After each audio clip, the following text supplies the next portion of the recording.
This is the Art of Darkness podcast with Kevin Kautzman. And Abby Lucas. We're a couple of very online writers interested in the dark side of creativity. This show is about art and the people who make it, what it costs them, and what it takes to bring something unique and impactful into the world. On each episode, we examine the life and work of an artist you might think you know. Don't worry, they're all safely dead. We aren't. Find us online at artofdarkpod.com, and please support the show through Patreon or Substack. Thank you.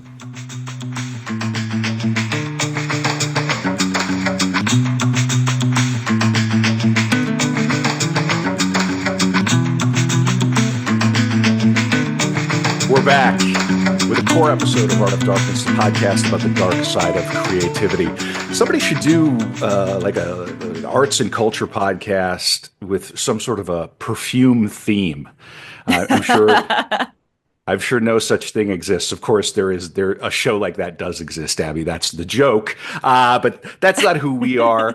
We are the Art of Darkness podcast. We're really beginning the Abby Lucas era of the pod here now today because, as you know, if you're a longtime listener of this show, the format is that we have two hosts, and for the core episodes, one host prepares a very thoroughly researched biographical profile. You're not Coco Chanel. I have a cold. Okay? I definitely am not Coco Chanel. One host prepares a biographical profile and walks the other host through the life of a dead artist. It always ends the same way. They always end up in the grave. But we are very much alive and well. I am Kevin Kautzman. Of course, this is Abby Lucas, and we're going to do 12 and a half core episodes this year, 2025, season 5. And I'm really excited to see what Abby has. And of course, you already know we are covering the life, the work, the legacy, the problems, of Coco Chanel. Abby, are Yes. you ready? I am ready. I was going to say we on the Art of Darkness podcast might not be horizontal collaborators, but we are here to commit some crimes against the French linguistically. Well, horizontal collaborators. Okay, that's quite a phrase. I think I've heard that before. Yeah. Oh, well, you're going to hear all about it. Okay, very good. In a couple of hours' time. Okay, excellent. Well, let's just do a little bit of housekeeping. All right. Let me get all this stuff out of the way. So we will be doing Art of Darkness live in London, where Abby lives, at Verdurin on March 24th. We're going to do a short core episode on the life and work of Francisco Goya. Tickets are on sale now. You can go to artofdarkpod.com. They're £8. It's a Monday night. It's going to be the hottest ticket in town. I'm just going to say it. And then, of course, I will be over there because we're doing a production of my play Moderation, a play about social media content moderators losing their minds at work, at the Hope Theater, which is just around the corner from Verdurin. And tickets are on sale for that, too, at moderationplay.com. What you're about to hear is a core episode. And so if this intro seems like it goes on a long time, it's just because this episode will be 4.5 hours. If you include the Patreon, Substack, patron bonus episode that we will do, we call it the After Dark. We're going to start making those a little longer, especially for the core episodes. I want those to be 45 minutes an hour to really give our patrons something to sink their teeth into and to make it worth it for people. If you've jumped overboard because there was a change in the show, I'm inviting you to come back in. The water's fine. We're going to try to make it worth your shekels. It's a mere $5 a month to get in, and you can do that at Patreon and at Substack. All the links are at artofdarkpod.com. We genuinely appreciate the support. If you can't support the pod materially, just know that we love our listeners regardless, and we really appreciate it. I think you're going to hear the kind of work that goes into this. Abby, for the people watching on YouTube, show them your earmarks here. She's got a book that's literally it looks like the keys of a piano. I feel like the nerdiest SWAT ever. This book is doing a lot of heavy lifting. I love it. It's going to be great. Okay, so that's just housekeeping out of the way, and thank you everybody for listening. Like I said, if you can't support the pod materially, just go out, 5-star it, share it with people. Say, hey, there's this really cool podcast. They just did 4 hours on Coco Chanel. I think you'd like this. To your friends who are maybe interested in mid-century collaborators, that kind of. Um, and again, this is Art of Darkness, so we don't shy from the dark side of creativity. And I know Coco has quite a bit of it. I can't wait to Oh, get into it. yes. So, Abby, the format of the show says that you have to ask me a question to kick things Oh, I off. have been so looking forward to asking this question. Kevin, what do you know about Coco Chanel? Well, okay, I know she was French. I know that I can go down to Macy's here, and her logo is Yeah. right there, right? So she's a household name. The Chanel brand is ubiquitous. I mean, it's almost synonymous with perfume and perfumery. I mean, if you asked, Hmm. I think the average person, somebody who knows nothing about perfumes or colognes, like me, really, what's the first name that would come to your mind? It'd be Chanel number 5. That's kind of it. Hmm. I understand that she came from poverty or from like a very obscure background, yeah, Hmm. and of course made her way to be this absolute sensation. I think she may have been a spy for the bad guys in the war during Caught the on the wrong occupation. side of history. Yeah, yeah. I know. Because of that, she's buried in Switzerland and not in France, or Hmm. maybe because of that. Switzerland's lovely. There are a lot of worse places to be buried. And much beyond that, I know she had an affair with I believe with a Nazi or a German officer. Hmm. Um, during the occupation, and I do recall I read a book many years ago called something like it's like "And the Band Played On" or something like that, and it was about Okay. all the ways that because of course we have a very uh, skewed view of what it was like, Mm. during the war through media, right? Of course, like we weren't there, but this book was sort of making the point that like no, Paris kind of continued operating during the occupation. Yeah. You could go out to dinner and see a show and like it was still the life goes on. So I just think that that is going to be. I can't wait to hear more about it. And of course, we're right in a moment here historically where people are sort of reassessing the post-war regime and what it all means. So I think it's very exciting that you chose this topic, Abby. And that is what I know about Coco Chanel. Did I get anything wrong? No, I think it was mostly right. It was just little details are a little more generalized than, it was mostly right, I would say. Okay, all right. I didn't get anything egregiously wrong, and I No, will no, no, say, no. right, yeah, and I will say to our listeners, if we do get something horribly wrong, which it's known to Oh yeah. happen, pronunciations, like, okay, yeah, we don't mind hearing from you, but I mean, we admit on this podcast that we are going to do crimes against the French language, and of So course, I many do crimes. so many crimes. Um, but really, if we get something like super materially wrong, we love hearing from people as long as it's in good spirit and good faith, And you can leave a comment, Spotify, YouTube, wherever else, or you can email us, artofdarkpod@gmail.com. And of course, we're on Twitter, and that's the handle Art of Dark Pod. Abby's starting to do more cool stuff on Instagram, and you'll notice that the trailers have sort of leveled up a little bit simply because Abby is a professional filmmaker and editor. Um, okay, so the next phase here, Abby, I think is that you have to mention your source material. Yes. Okay, so the book that is doing the heavy lifting today is called Coco Chanel, The Legend and the Life by Justine Picardi.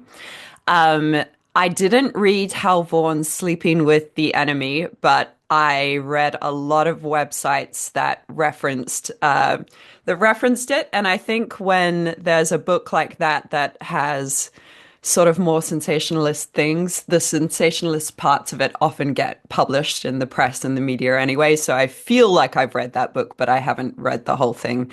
That, of course, was a book that was purely based on her activity as a Nazi spy. Ah. air quotes Fun. around the word spy. And we'll get on to that later. I also for the vibes watched some movies. Coco Avant Chanel, which it's Coco before Chanel, in which Audrey Tattoo plays Coco Chanel. I watched Coco and Igor, which is about the period in time immediately after Coco before Chanel.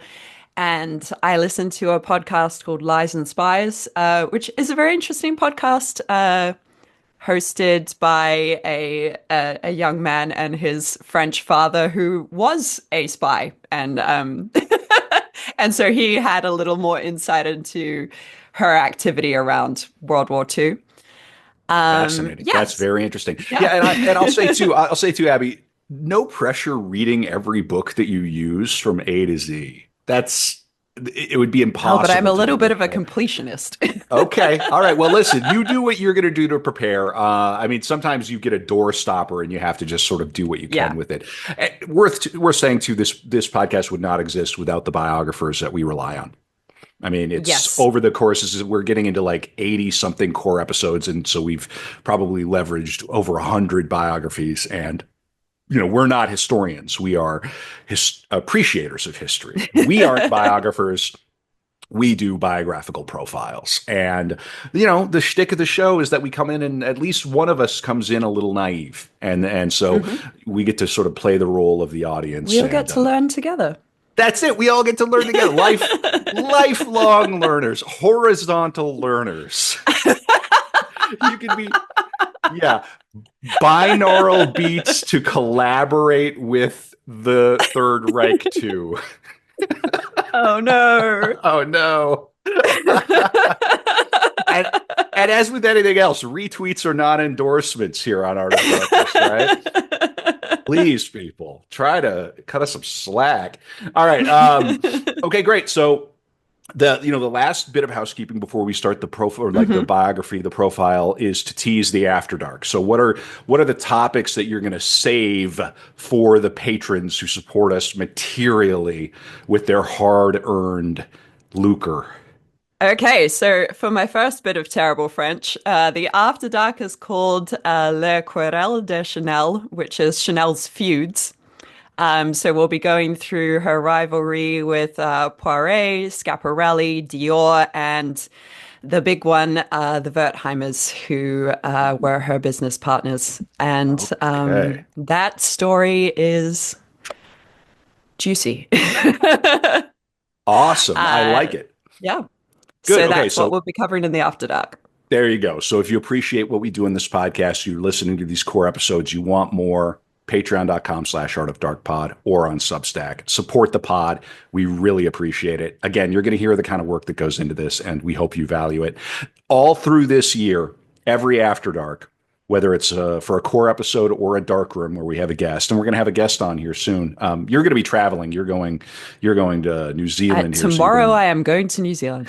tomorrow New Zealand. But in any case, we're going to have a dark room coming up with a guest, and on every episode, every After Dark for 2025, I'm going to read a little bit of David Lynch's Hey, Catching the Big Fish because we have to I honor love the that. great David Lynch. And of course, it's just a little coffee table book, and I'm just on every one of them. I'm just going to open it up to a random page. We might even repeat ourselves on it, but I just And think you'll be like the log lady. I'm going to be like the log lady for David These Lynch. are Kevin's log lady introductions. That's a good idea. Yeah, and maybe I'll start every After Dark for the rest of the year with a little bit from David Lynch, because of course we're artists ourselves, and we're doing this to explore creativity, what motivates people to do something where 100 years hence their name is in every department store around the world almost. Like what kind of a life leads to that kind of success, and that's what we're about. All right, Abby. All You right. warmed up? Let's go. I'm excited. Yeah. This is going to be fun. All right. Okay. All right. Coco Chanel was a woman of contradictions, a visionary who liberated women from corsets yet cultivated an air of exclusivity, a self-made icon who erased her past to construct a legend, a designer who draped the world in elegance yet carried dark secrets beneath her signature pearls. Rising from poverty to create a fashion empire, she redefined luxury with effortless simplicity, revolutionized fragrance with Chanel No. 5, and left an indelible mark on style, art, and culture. But behind the polished facade lay a complex and controversial figure whose wartime dealings and ruthless ambition remain as fascinating as her enduring legacy. And so, to start off with her childhood, Coco Chanel That was a herself very said, fine. Hang on, that was a very good intro. "Thank you." I'm intrigued already. You're right. I'm thinking about. Well, you're going to tell us the year she was born, right? Let's not forget Yes. this is a woman from nothing who Yep. rose to astronomical heights and wealth. And oh, a lot of wealth. A lot of wealth. Okay, okay, go on, Abby. Okay. Those on whom legends are built are their legends, declared Coco Chanel to her friend Paul Morand, one of several writers to whom she tried and failed to tell the story of her life. People's lives are an enigma, she said to another friend, Claude Delay, not long before her death, when her face had already become a fixed mask to the world, and her myth apparently impenetrable. Delay was a young woman at the time, the daughter of a well-known French psychiatrist, but is herself now an eminent psychoanalyst and an expert guide to the labyrinth of secrets and lies that Chanel constructed to conceal the truth of her past. Not that there is ever a single truth in life, especially for a woman who built a career on refashioning women's ideas of themselves, which may be why Chanel recounted so many different stories about herself, as if in each version something new might emerge from her history. I don't like the family, she told Delay in one of her series of revelatory rambling conversations in her final decade. You're born into it, not of it. I don't know anything more terrifying than the family. And so she circled around and about it, telling and retelling the narrative of her youth, remaking history just as she remade the sleeves of a jacket, unfastening its seams and cutting its threads, and then sewing it back together again. Childhood, you speak of it when you're very tired because it's a time when you had hopes and expectations. I remember my childhood by heart. And Mm. so, with that, a lot of the things I tell you might not fully be true because Okay. Chanel did like to rebuild the truth. But we will proceed to give it a go. I like the Uh, idea. I like the metaphor that, you know, how you spray cologne and you sort of like walk into it to get it yeah. on you. I feel like that's what's happening. We're walking into the mist that she sort of spritzed, yeah, That's a foggy. very beautiful metaphor. We are absolutely walking into the mist of her life.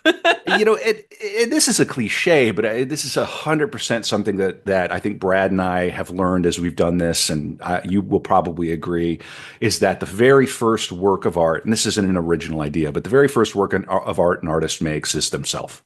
Hmm. And almost without exception, you have to become yourself, and the art follows on that. Sometimes there can be a dialectic between the art and the becoming, but you could really tell when somebody's fully realized their themselves as like a I guess as a piece that they've created. And it sounds like she was very conscious of this. And I'm going to pepper you with questions as we go here. Yeah. Did she think of herself as an artist? Do you know? She must have. Um, I there were sort of self-deprecating things that she would say about being a dressmaker and a seamstress and not necessarily referring to herself as an artist. But in Coco and Igor, which obviously is a fictional film, there was a very cutting line in one of the scenes where Igor says to Chanel, "You're not an artist, Coco, so you wouldn't know what it's like. You're just a shopkeeper." Ooh. And I think it cut her like it cut the character quite deep. So, Hmm. I mean, perhaps there's something in that. I'm not sure. Yeah, in any event. And of course, that must be Stravinsky. Is Stravinsky, yeah, Okay, yeah, that right. was Yeah, yeah. Stravinsky. This is not some other Igor kind of lurking No, no, in no, no, no. Yeah, it Okay. was Igor Stravinsky. Okay, all right. Okay, Okay. Abby. Yeah. Gabrielle Bonheur Chanel was born on August the 19th, Oh, 1883. Your that's twin. that's my birthday. That's my That's your birthday and birthday. my son's birthday. My oldest son's Yep. birthday. Wow, cool. Okay. All right. Rock and roll. In Saumur, France, a market town on the River Loire. She was the second daughter of Eugénie Genet de Vaux, known as Genet, and Henri Albert Chanel, known as Albert. Her father was a street vendor who sold work clothes and undergarments, while her mother was a laundress. Chanel was born in a hospice for the poor run by an order of nuns known as the Sisters of Providence, and the first inconsistency in the many of her story was that her surname on her birth certificate reads Chasnel due to a clerical error. It seems that Genet was too unwell to attend the registration, and Albert was registered as traveling.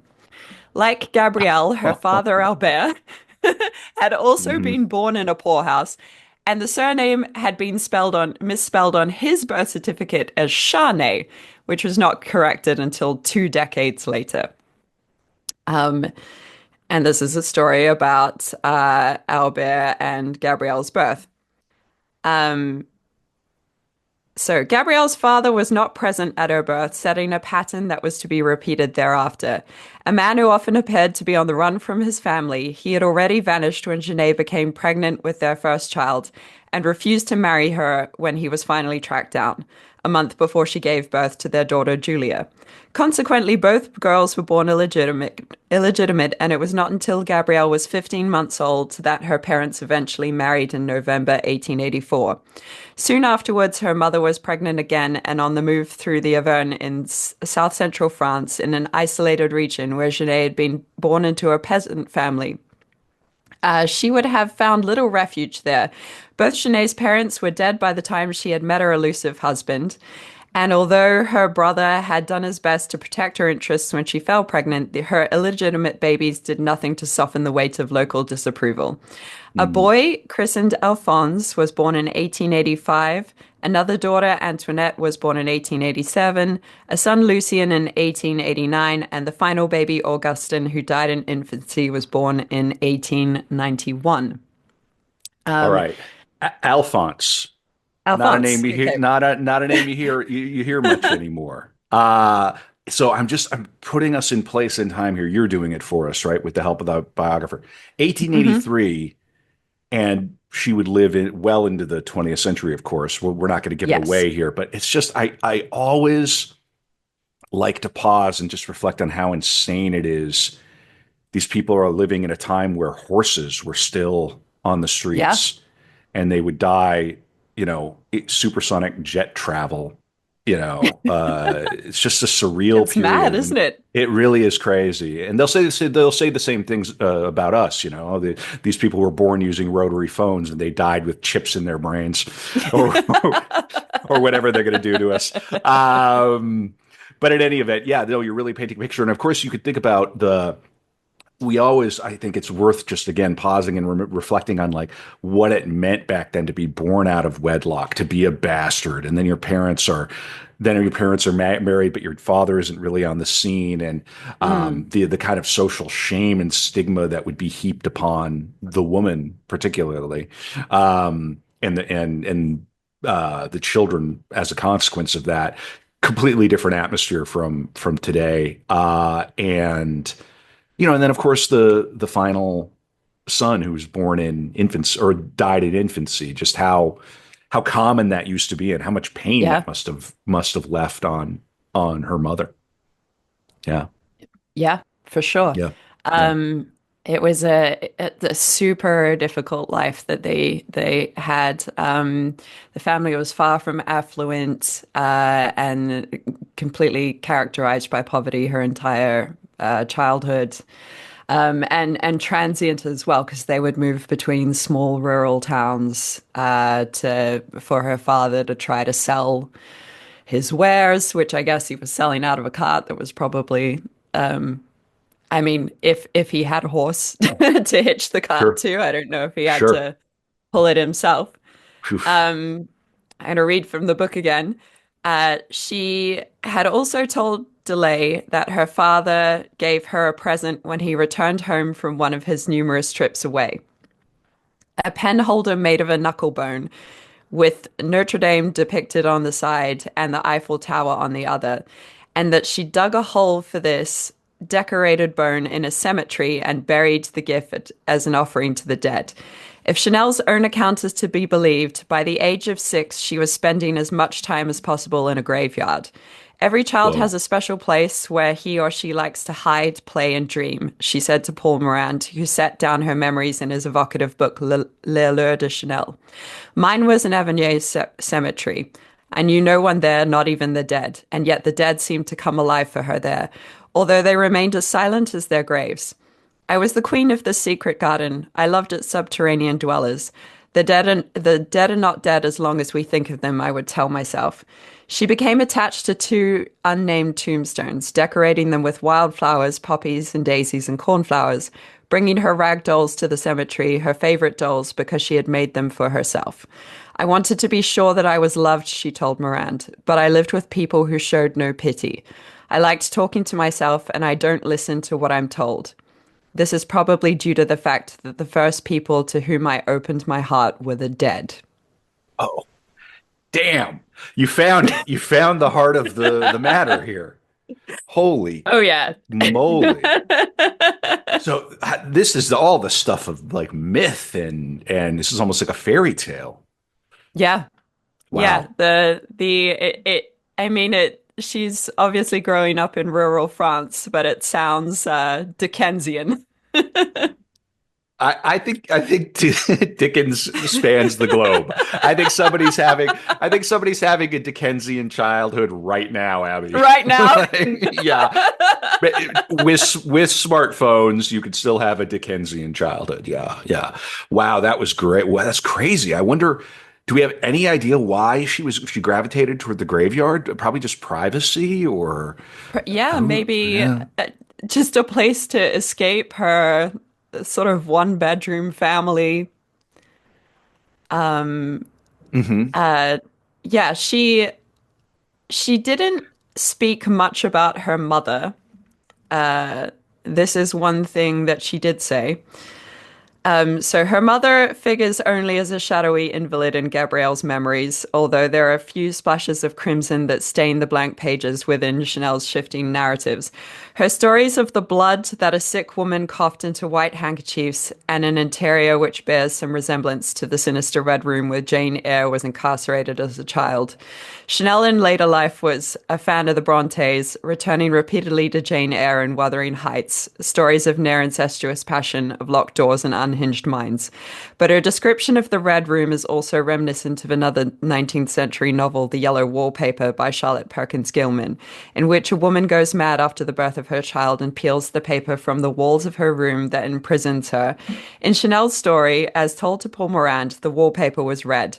She was 5 and her mother already very ill, and when she was taken with her 2 sisters to stay at the home of an elderly uncle, we were shut away in a room covered in red wallpaper. To begin with, we were very well behaved. Then we noticed that the red wallpaper was very damp and could be peeled from the walls. The girls started by peeling small pieces, then climbed onto chairs and stripped the entire room down to its bare pink plaster. The pleasure was sublime. When their mother came into the room, she was silent, saying nothing to her daughters, simply contemplating the disaster and weeping without making any sound. Oh man, this is like calling Dr. Oh. Freud here. Whoa, doggy. I mean, it's like the womb almost. You're doing something. Yeah. I'm reminded of, I think it was Shelley and Byron who, I think Shelley lost her virginity in a, obviously she's different period and she's older, but she lost her virginity in a graveyard.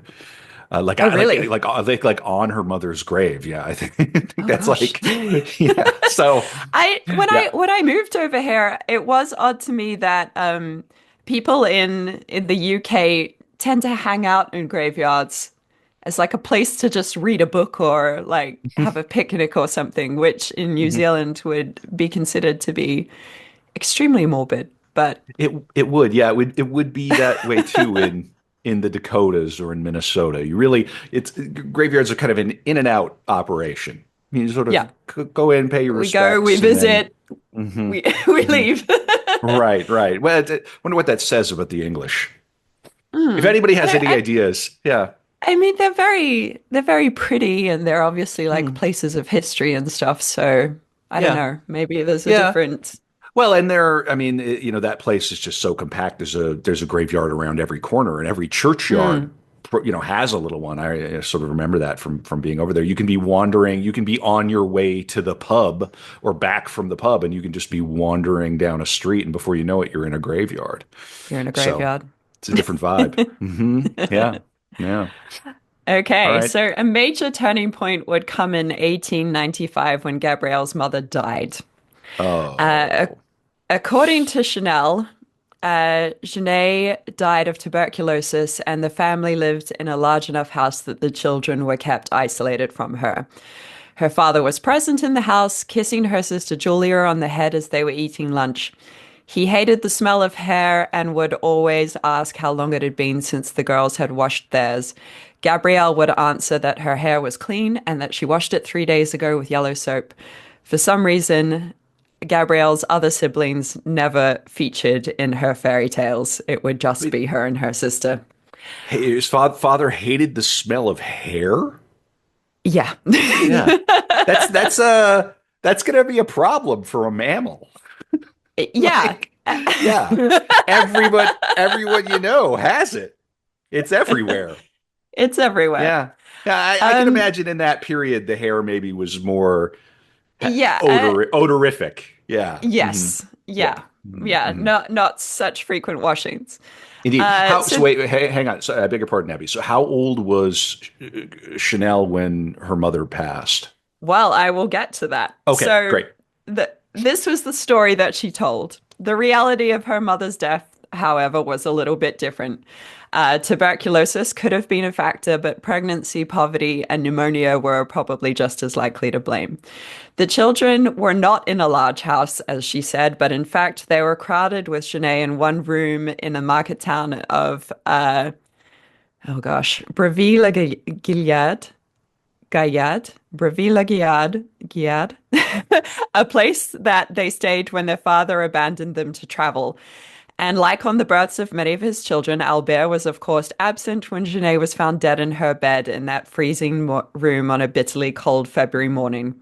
No one knows if Gabrielle watched her mother die or for how long she and her siblings remained with the corpse.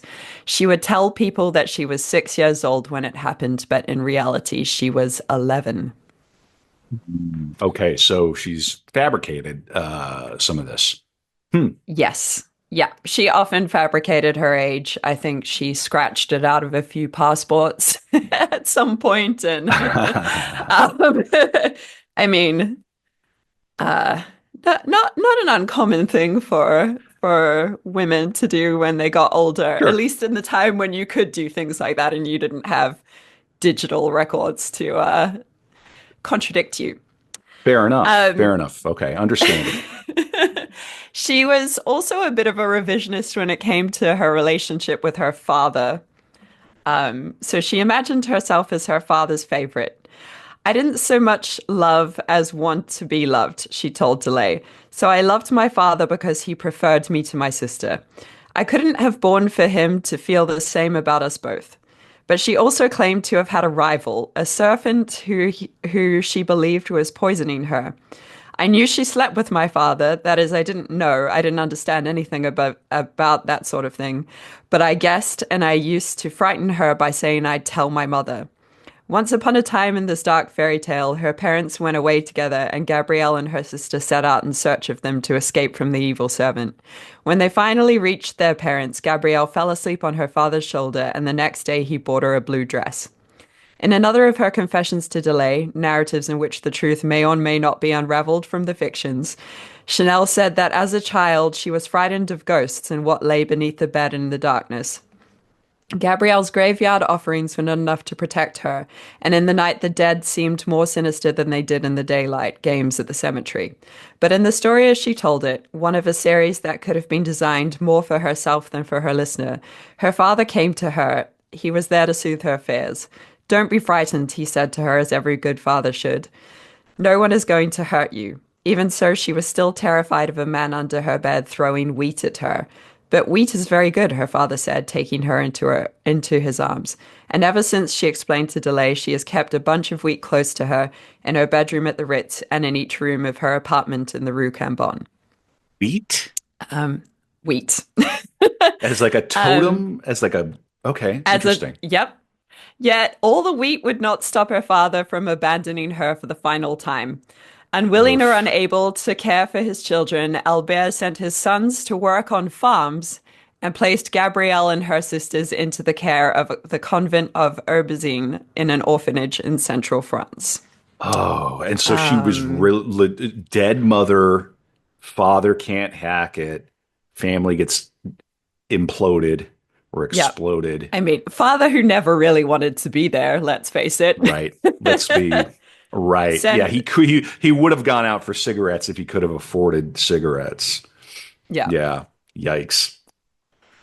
Um, so yes, the sons are now on work farms, and Gabrielle's gone to an orphanage.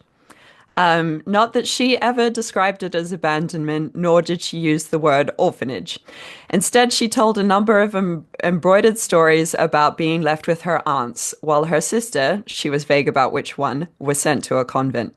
There were two aunts in her various narratives, black-clad, cold-eyed, stern, and always nameless. Actually, they weren't my aunts, but my mother's first cousins, she once remarked to Marcel Heydrich, adding that she lived with them in the remotest corner of Avignon.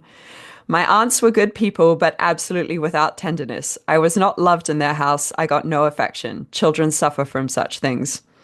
Then, in a Oof. longer outburst, she gave away something of the misery she had felt in a denial that also serves as a kind of confession. People say I'm an Avignate. There's nothing of the Avignate in me. Nothing. Nothing. My mother was one. In that part of the world, though, I was thoroughly unhappy. I fed on sorrow and horror. I wanted to kill myself I don't know how many times. Whoa. That poor Janae, I couldn't stand hearing my mother talked about in that way anymore. Like all children, I listened at closed doors. I learnt that my father had ruined my mother. All the same, she'd married the man she loved, and having to hear people call me an orphan, they felt sorry for me. I had nothing to be pitied for. I had a father. All this was humiliating. I realized nobody loved me and I was being kept out of charity. There were visitors, plenty of visitors. I heard the questions put to my aunts. Does the little one's father still send money? But there were no visits and no money, just stern nuns and locked doors. Gabrielle spent 7 years in the orphanage until she was 18.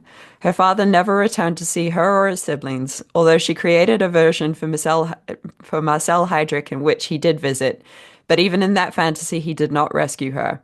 When my father came to visit, my aunts did themselves up for him. He had a great deal of charm and he told many stories.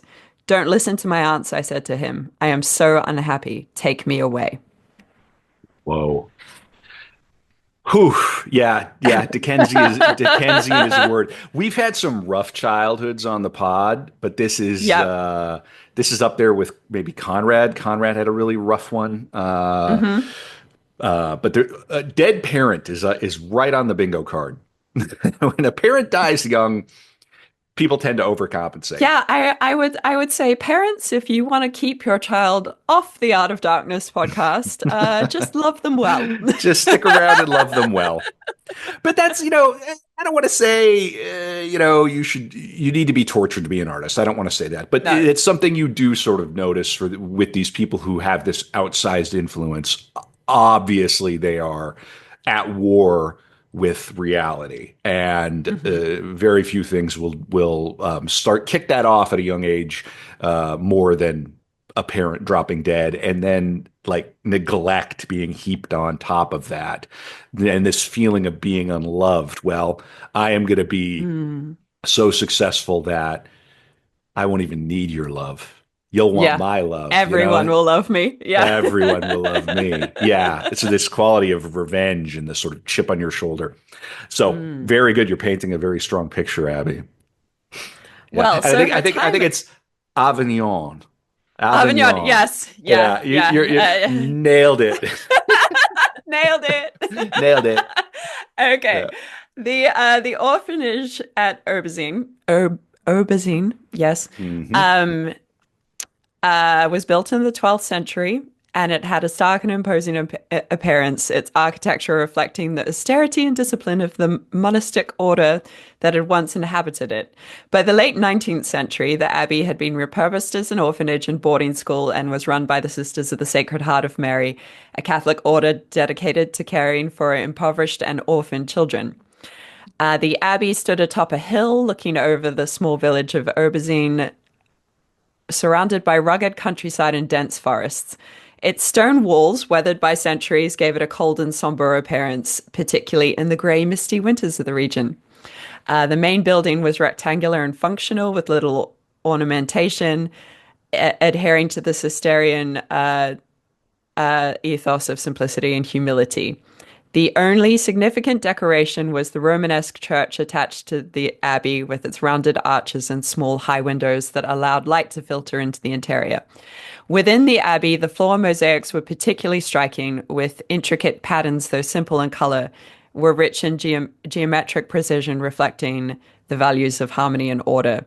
These designs often incorporated interlocking circles, stars, and crosses, and were blending with sacred symbolism, blended sacred symbolism with the artistic minimalism that left a lasting impression on the young Chanel. So a lot of the things that would come up in her designs reflected the mosaics and the things Oh. that appeared in this particular orphanage and in the abbey within it. Again, I am So just, it has the quality of folklore. I mean, you could almost imagine mm, like an animated movie about her life and up until the 40s. yeah.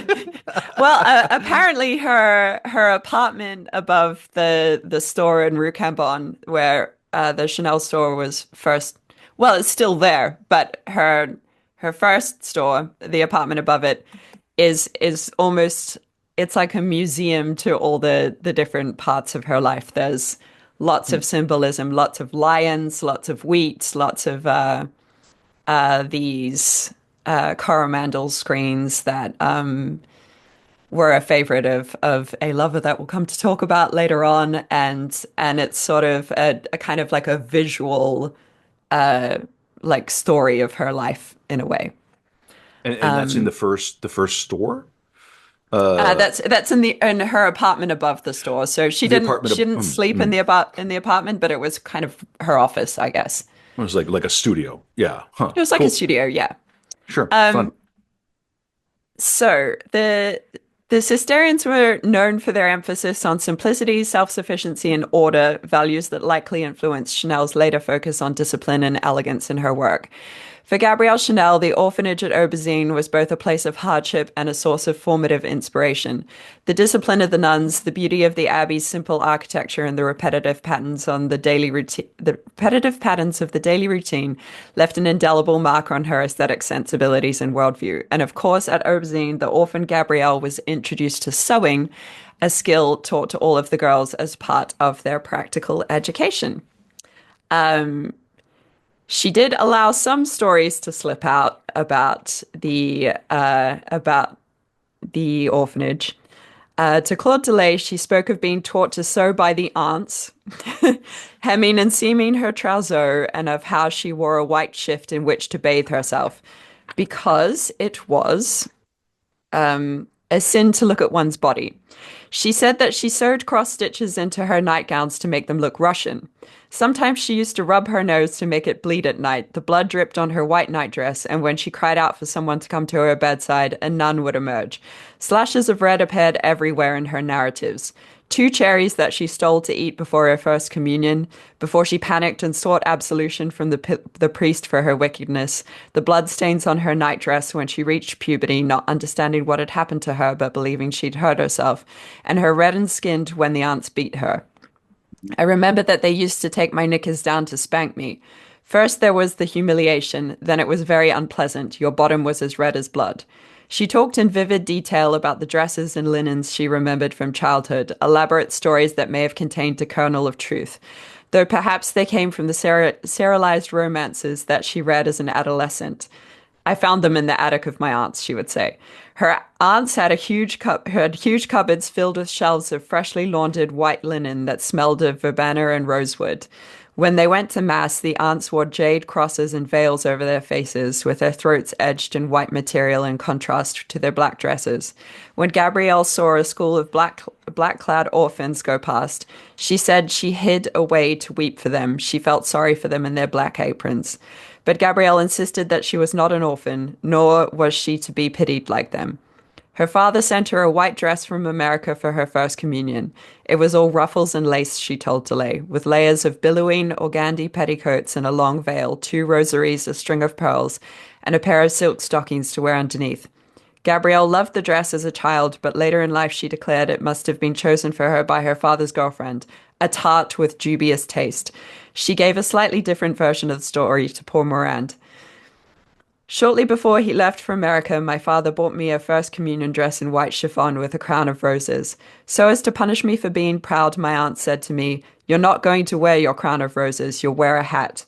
What agony it was on top of so many other things, such as the shame of having to confess to the priest that I had stolen two cherries to be deprived of the crown. Wild. Um, And now we throw in totally immersive pre-Vatican II Catholicism into the mix. Wonderful. Guilt. Heaping bits of shame. Do you know, did she steal the cherries and then not confess to the theft prior to her first communion? Is that what happened? So she felt guilty about stealing the cherries? I think it must have been something like that.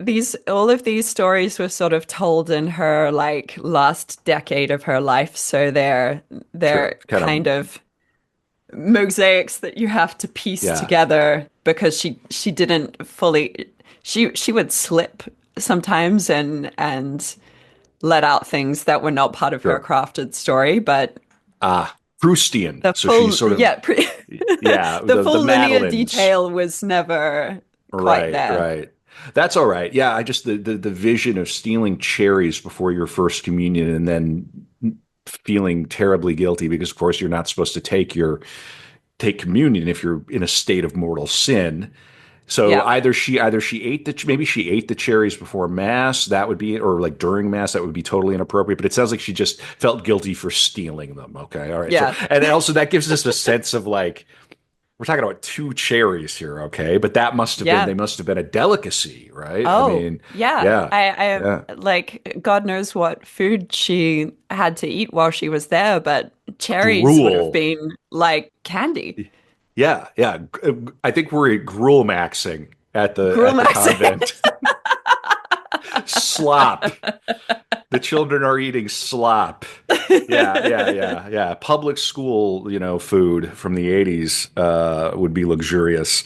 In any event, now, wow, you're really painting a picture. I can't get over how much like a folk tale it is. I mean, she's like, Yeah.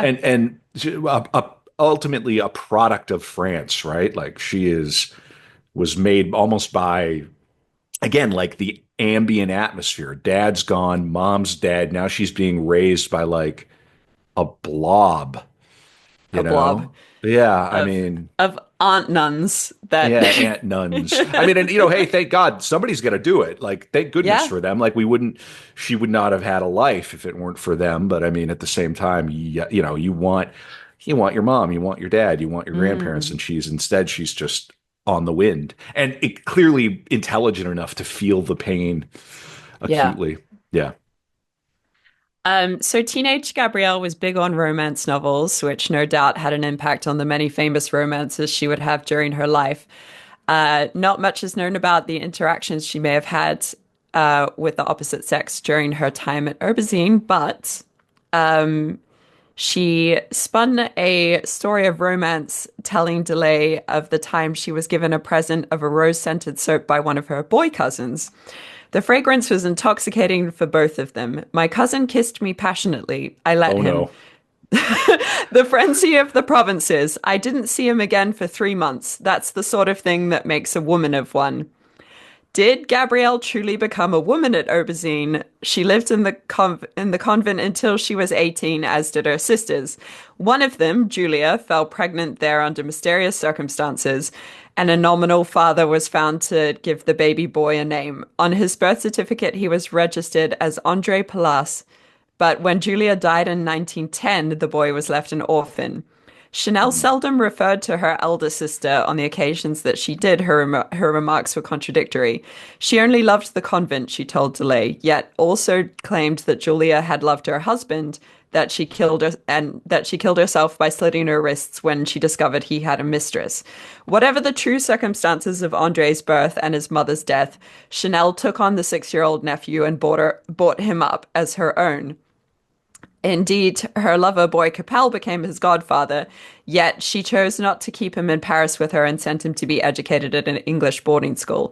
People used to speculate about Andre's origins, and they still do. Even now, if you talk to the elderly lady who lives at the house across the road from the abbey where she was born, just as her mother and grandmother were before her, you might hear another story that says that the baby was Gabrielle's, not Julia's. That's what I Oh, heard, said the old lady. But who knows if it's true? What she does know for certain is that Mademoiselle Chanel returned to Aubergine from time to time long after she'd become rich and famous. She arrived there in a big black car. We used to see her, but she was always very discreet, very private. Mademoiselle Chanel would visit one nun in particular who still lived in the convent, and I wonder if she came to visit her whenever she was broken-hearted. She used to give money to the nuns, and she would stay and talk with them for a while, but she never stayed the night there. No, she never again slept within the walls of the abbey. wow. So it really is sort of Rashomon here. We don't know. Yeah. Yeah. I And like we'll this. have more to say about Andre later, but Mm.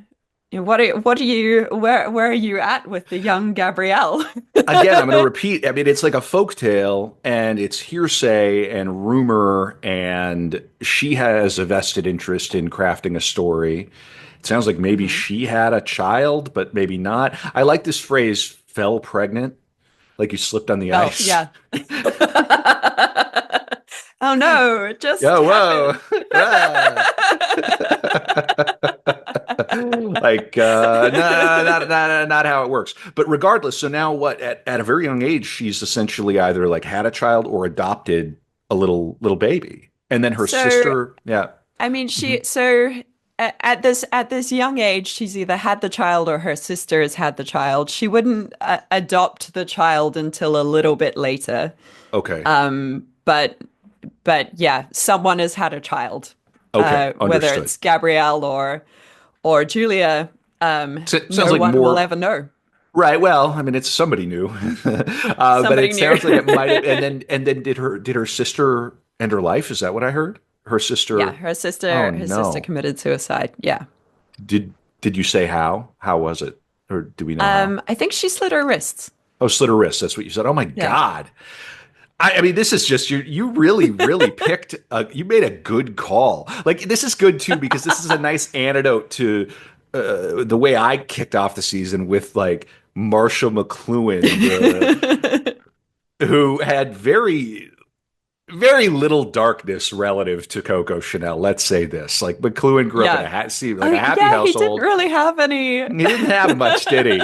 Yeah. No. Yeah, I think his ideas are more where like the darkness Yeah. lies, this sort of sense that we're living in this oppressive hierarchy of media and we don't even see it.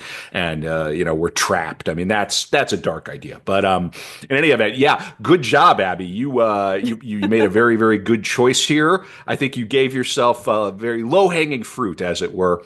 Um, honestly, I'm rooting for her here. And Yeah. because I want to see her get hers. I want to see her on the come up. And I want to see her do this against the odds as well. And Yeah. I understand the French historically have a different relationship to women and, Hmm. feminism is sort of different. Things are different in France. But at the same time, man, like coming up against this background to end up Yeah. where she did, like I want to see how she got from here to there. And I'm rooting for her. Yeah. Yeah.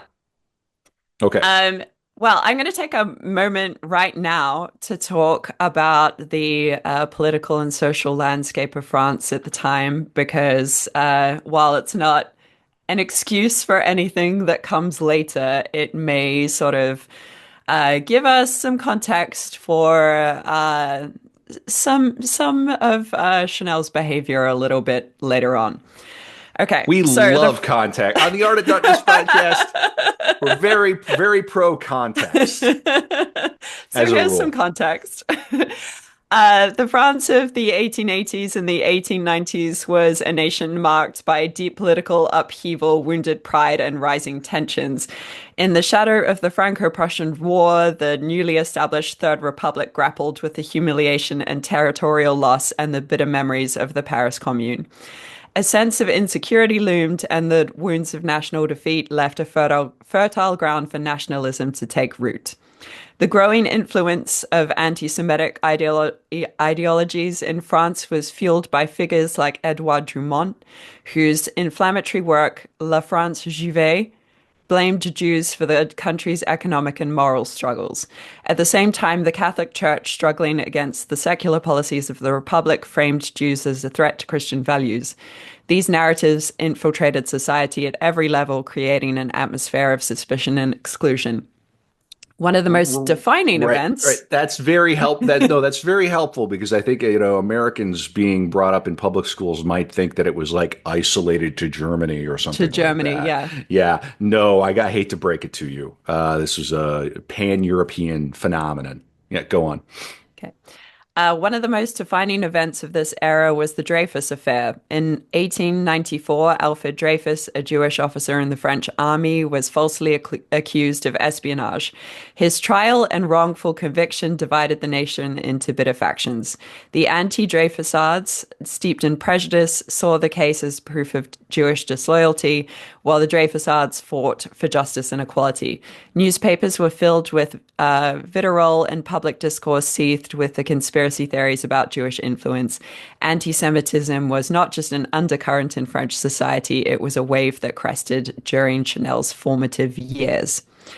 So being born into this volatile world in 1883 in a small rural town where her early years were marked by poverty and hardship, Gabrielle grew up in a society where anti-Semitic attitudes were widespread, particularly among the working and rural classes. These views, normalized in her surroundings, likely shaped her understanding of the world long before she entered the glittering circles of Parisian high society. And so while her father had abandoned her and her siblings were scattered about, Gabrielle wasn't completely without family. Albert had been one of 19 children, and his parents Oh, were still very much alive. In fact, Gabrielle had an aunt named Adrienne, who was only a year older than her. In her later years at Aubezine, Gabrielle would spend the occasional holiday with her paternal grandparents and Adrienne, and there were other aunts that would, of course, make things confusing for Chanel biographers later, though these aunts bared no resemblance to the ones that Chanel had made the nuns out to be. And Adrienne and Gabrielle would become as close as sisters. And in 1901, at the age of 18, when Gabrielle left Aubezine, they would both attend the Notre Dame School, a religious institution run by the canonesses. Um, I mean, in the background here, I'm reading about the Dreyfus affair. That this uh-huh. is this is gnarly.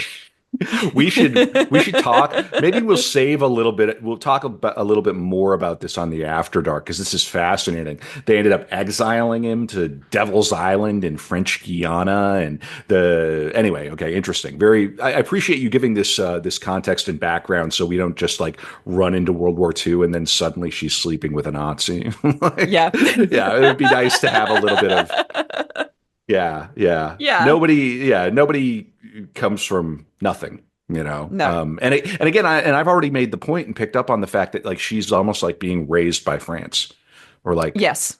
she's being raised by the society itself, not by individual parents. She's being shuttled around. Yeah. Mm. Interesting. Um, so no one was impressed by Gabrielle in the Notre Dame school in the Moulin, for she was one of the charity pupils who was provided with a free place and therefore treated differently to those whose family could afford to pay for their education. Here it was Gabrielle who was dismissed as a little peasant, the kind of girl who might be made to feel inferior to those who had piano lessons, a girl who wore a plain pauper's uniform with second-hand shoes rather than the more expensive outfits of the fee-paying students. It was here too that she was given further instruction in how to sew, which has already formed a substantial part of her education at Oberzine. If there was not to be a nun, if she was not to be a nun, then she must earn her living like other orphans, and there would always be work available for a seamstress. More sewing took place during Gabrielle's holidays with her Aunt Louise, from whom she learned how to trim and embellish hats, and to add to the practical needlework skills she had acquired from the nuns. Adrienne also visited, and as well as darning, the girls fashioned new collars and cuffs for the remnants of white linen to trim their sober black convent uniforms. In the evenings, they'd read the romances that Louise had cut out and saved from magazines and periodicals, hand sewn together and carefully stored in the attic. So And this so is now going to she, be her way out, is being a seamstress. yes, so now she's reached her early adulthood. Okay. All right.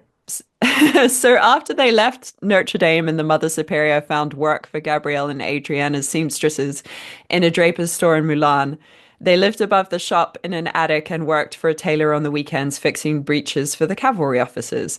It was here that they were spotted by half a dozen men that would invite them out to La Rotonde, a pavilion in Milan where the concerts were held for audiences from the local barracks. Gabrielle was determined to start singing on the stage, and she found a regular evening spot here, singing solo and with Adrienne, performing the popular songs Qui va vu Coco, a ditty about a girl who lost her dog, and Coco re Coco, the refrain of which is French for cock-a-doodle-doo. Soon the audience greeted her with barnyard calls and christened her with the name of the lost dog. Thus, Gabrielle became Coco, and a legend was born. Named after a dog.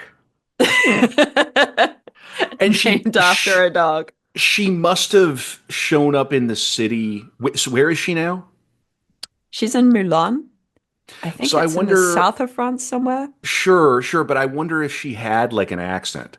I wonder if she had like a Yeah. provincial, rough accent, and this may have all played together, especially, and then going to Paris, you're definitely Mm. gonna have these different, very slight, or maybe not even very slight, right? So in any event, I think that's fascinating. So now she's on the stage, Yeah. not quite as Well, bad she's as it, she's singing right? in like a bar. Okay, all right. Yeah, Yeah. she's singing in a bar. Okay, all right. Unsurprisingly, but let's also say, like, at this point, she is a survivor, and I'm just going to say Yes. that, and I don't say that Yeah.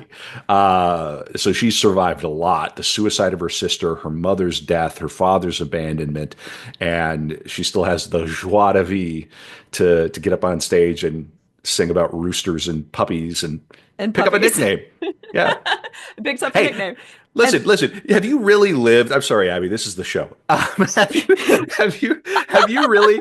I'm teasing, but have you? I mean, have you ever lived if you haven't picked up a nickname at a bar? I mean, let's be realistic. um I mean, come on. I guess I haven't lived. Well, I don't think you've ever sang little folk. Oh, I don't even. No, but I really No. like this, and she's a natural Leo too, right? That August 19 birthday. She's Oh, very she's a big Leo. big Leo, big extra over the top. But I love Yeah. this. I love that that's where the nickname comes from. How sweet is that? Um and so she would that is where we assume the nickname comes from. She would have a Hmm. different story. So this is from the book again. Although she invented a story that is revealing in its untruths. My father used to call me Little Coco until something better should come along, she told Hadriak. He didn't like the name Gabrielle at all. It hadn't been his choice. And he was right. Soon the little drifted away and I was simply Coco. Or might it be that her father was complaining that he didn't like Gabrielle herself?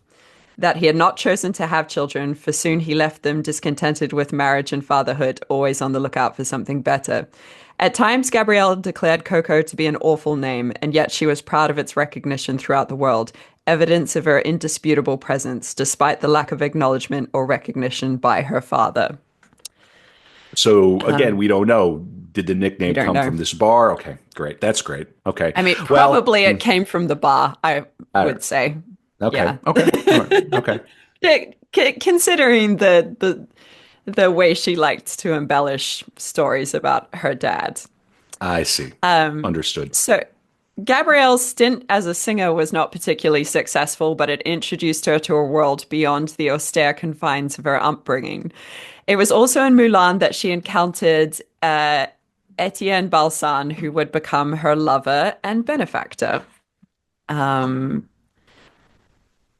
just Was going to one say I'm second while I find definitely that's fine. I was going to say I'm definitely waiting for the benefactor because there's no way that yeah. this young woman goes from complete obscurity to worldwide, fame and household name Yeah, without one there's of the got to be. richest women in France.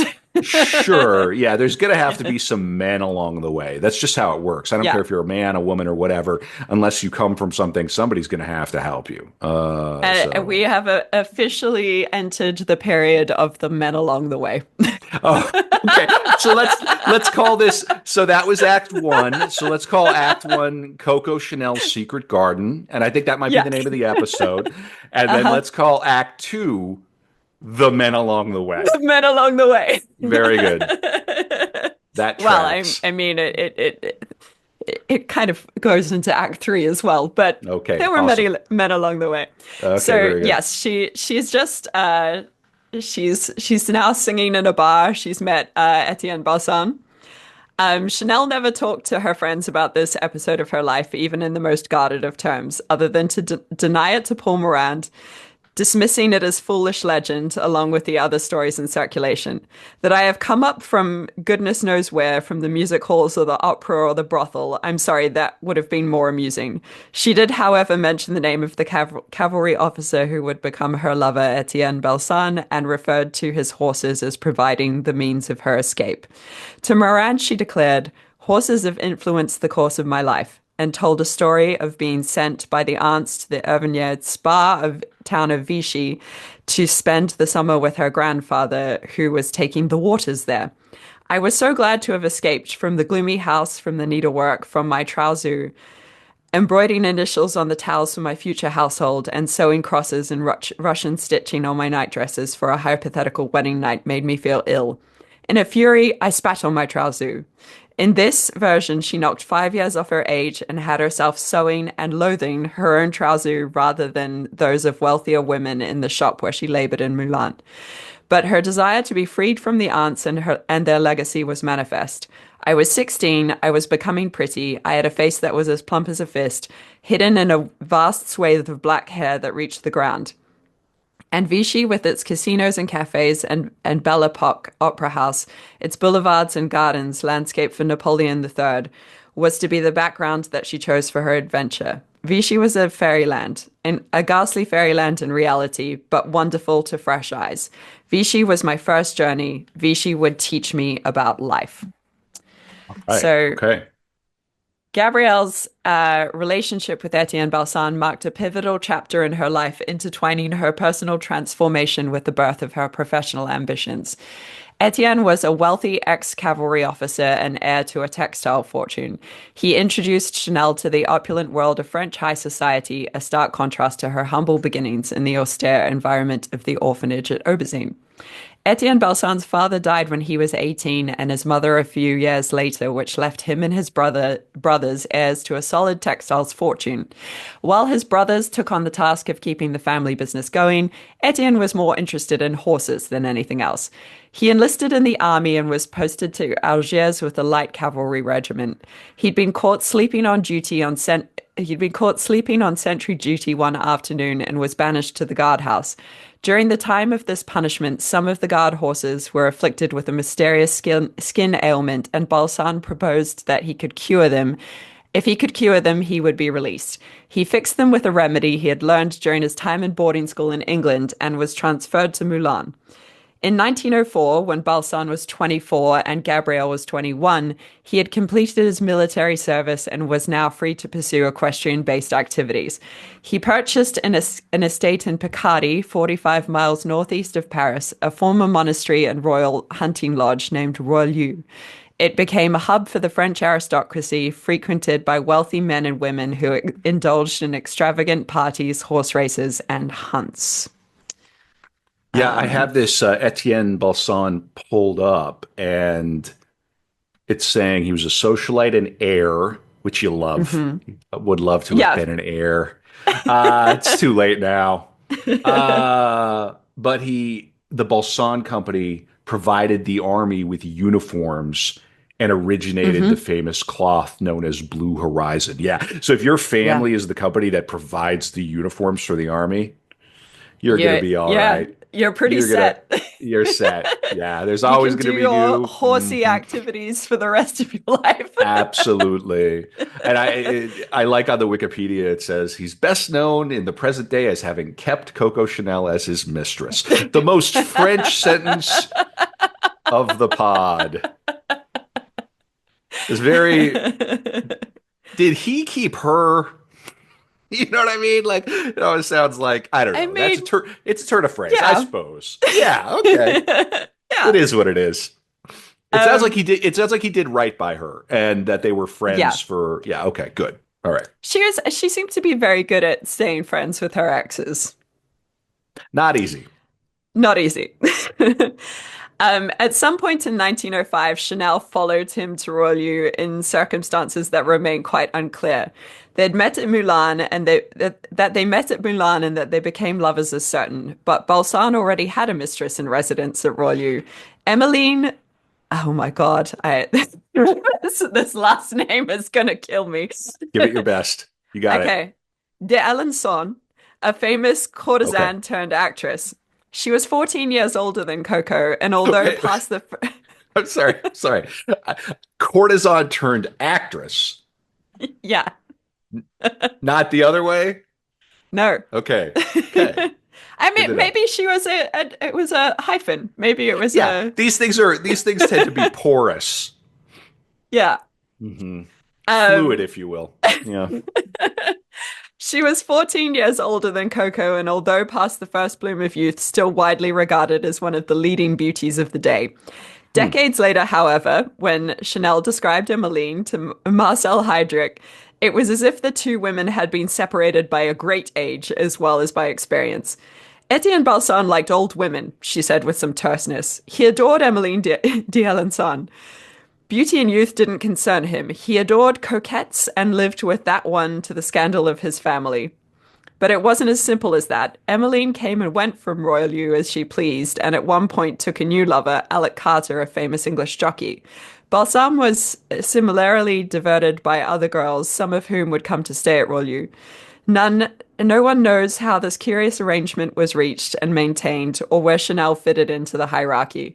Several French writers, including Marcel Heydrich, have related gossip that Coco had to eat her meals with the servants in her early days at Royal, particularly when Balsan had his upper class friends or family to stay.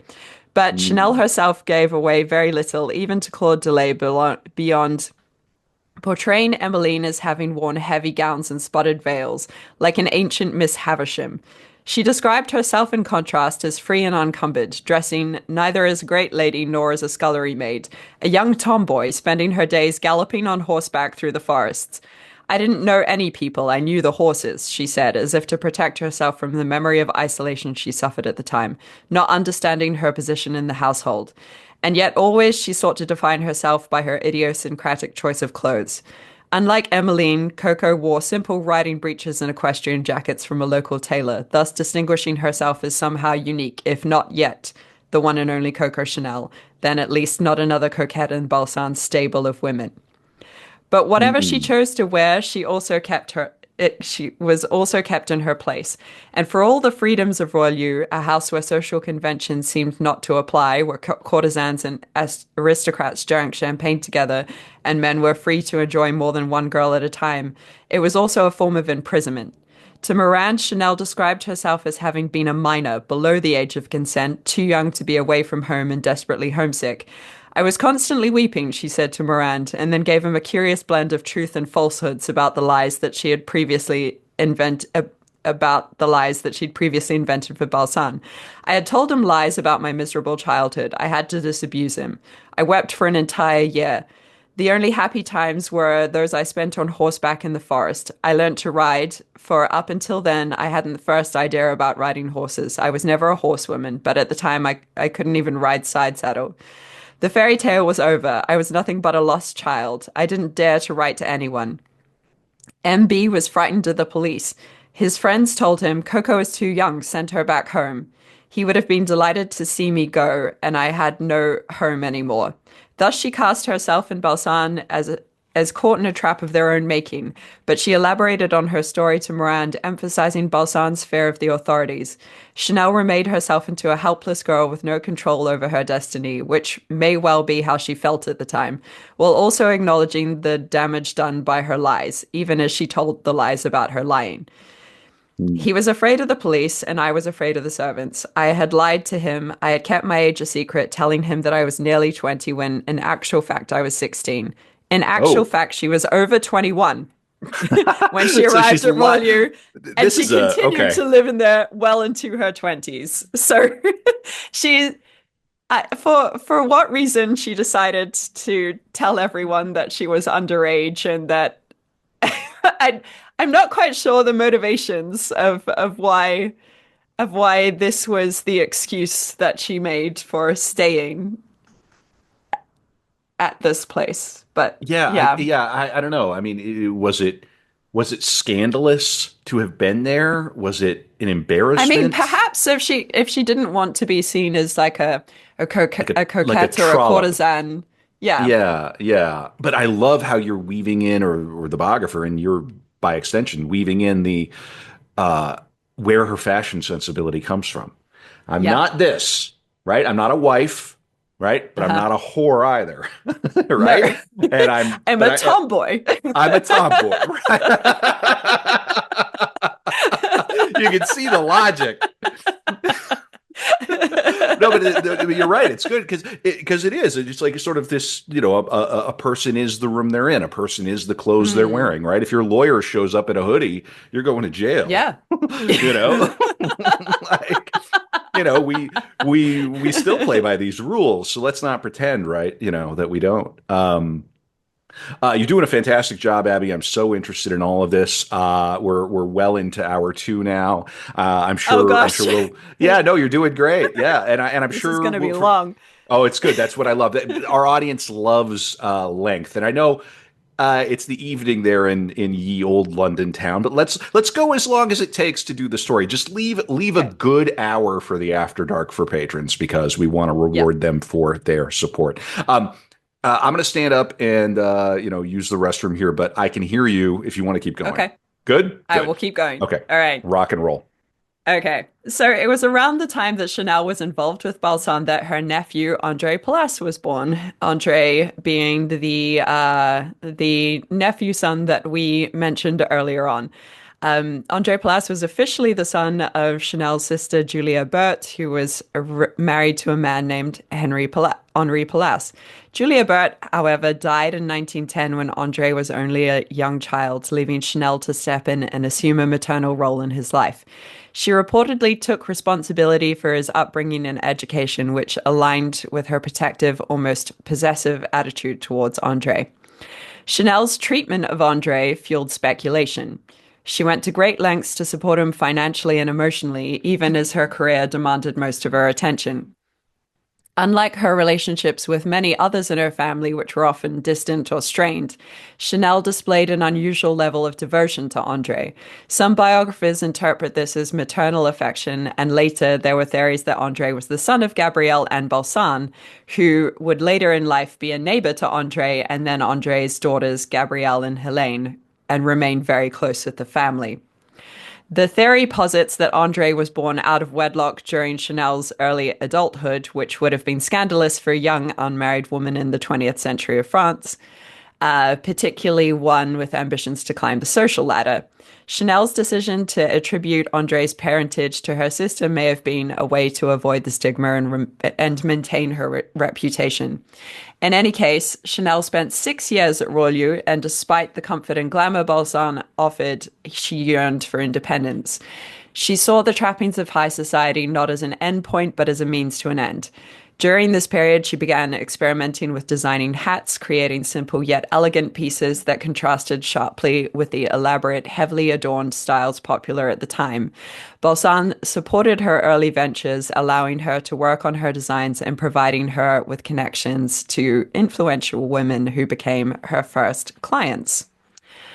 Okay, you just reminded me of a tweet that made me laugh. It's from some account on Twitter. It's a gray cracked.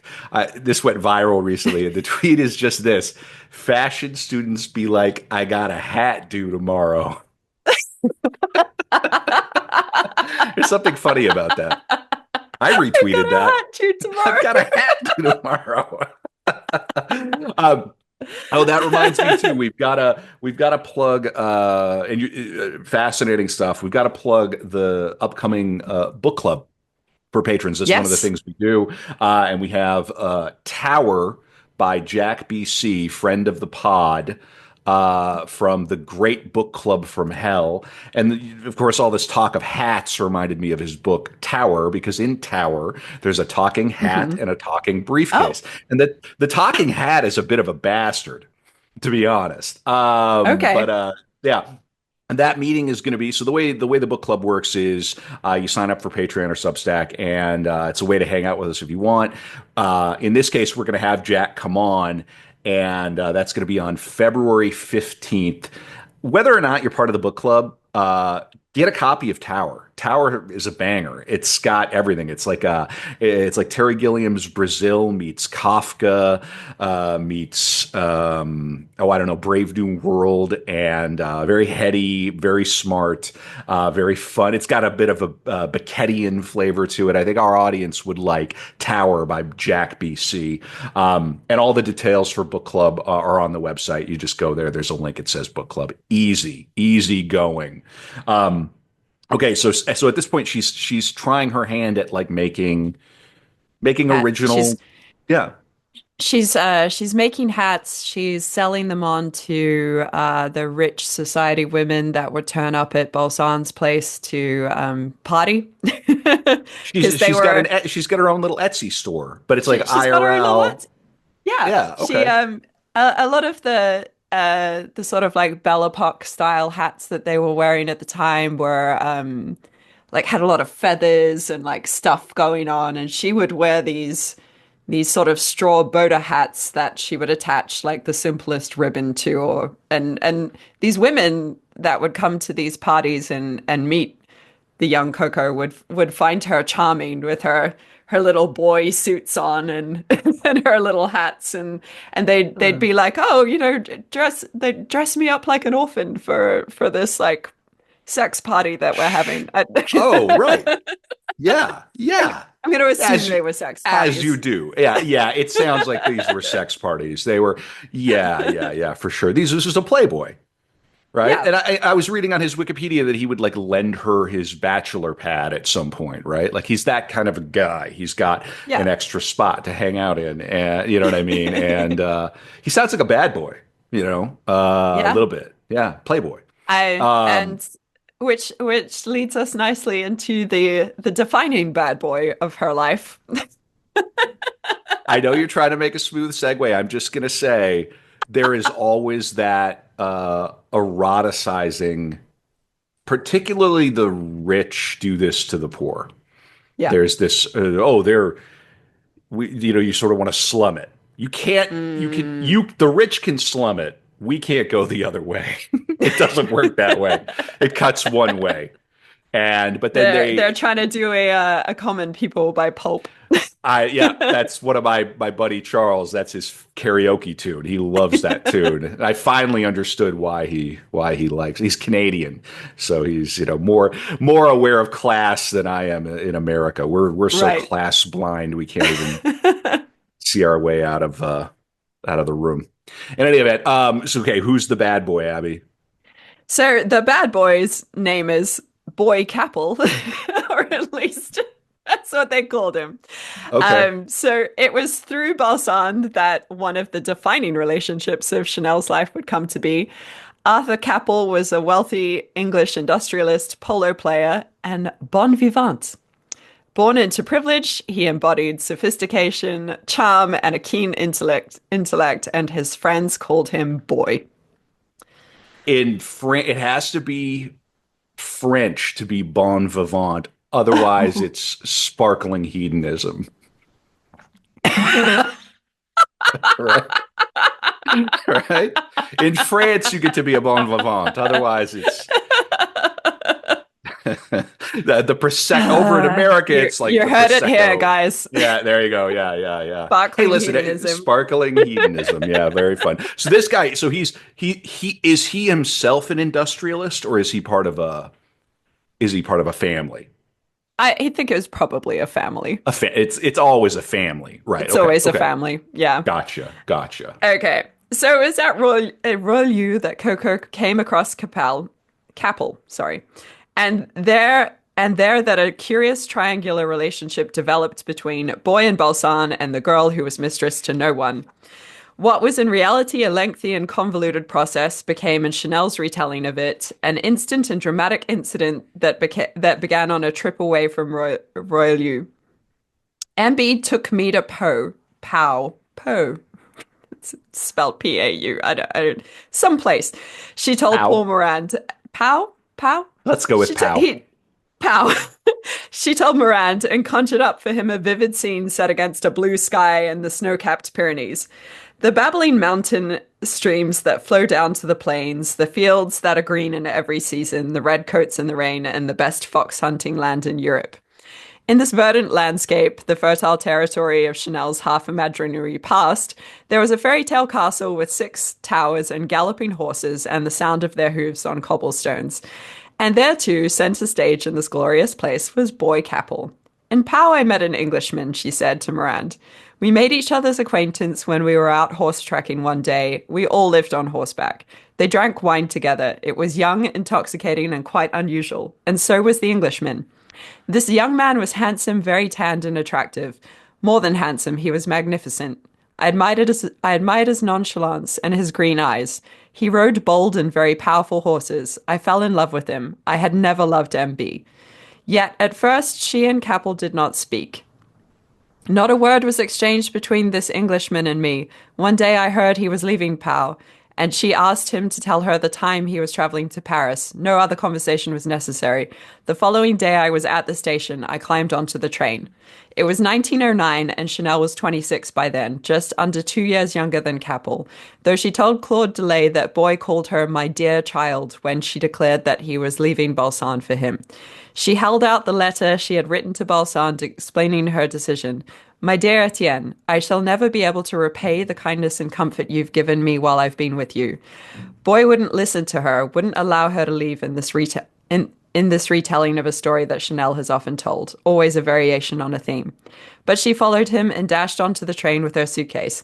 3 days later, Balsan arrived in Paris, having pursued her from Pau. Jealousy had made him realize that he loved her after all. The version of this love affair with Capel, Coco's most romantic love story and the defining episode of her life, cast her as a girl who was not yet a woman. Indeed, she suggested that she was a virgin and needed to consult a doctor in Paris before the love between a girl and boy could be consummated. By then, she told Delay, Balsan had taken himself off to Argentina to mend his broken heart, and Capel had asked a doctor in Paris to take care of her. At this point, her narrative becomes unusually physical in the details, as if flesh and blood had overtaken whimsical romance.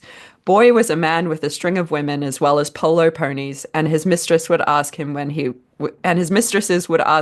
was going to leave little Coco. But his reply was certain: I'd rather cut my leg off. Whoa. Okay, so now she's become top bitch for this guy. Yeah, Like, yeah, just she's like, for this guy, and perhaps like her declaring that she was a virgin had something to do with that story she tried to weave about only being 16 years old. Like Mm, yeah. Yeah. So she's She really seemed to charmed want this to be guy. pure but for this Englishman. Uh-huh. For boy. For boy. Yeah, Yeah. for boy. Okay. That's great. You know, Um honestly, I'm very happy for her. And he may have wanted a project too. You know what I mean? How these yes. relationships sometimes are like, I can save her. You know, she needs me more than any of these other women do. Who knows what the other Yeah. circumstances were. But you also get the impression that she's special. Like she's got something. Mm. So good for her. Yeah.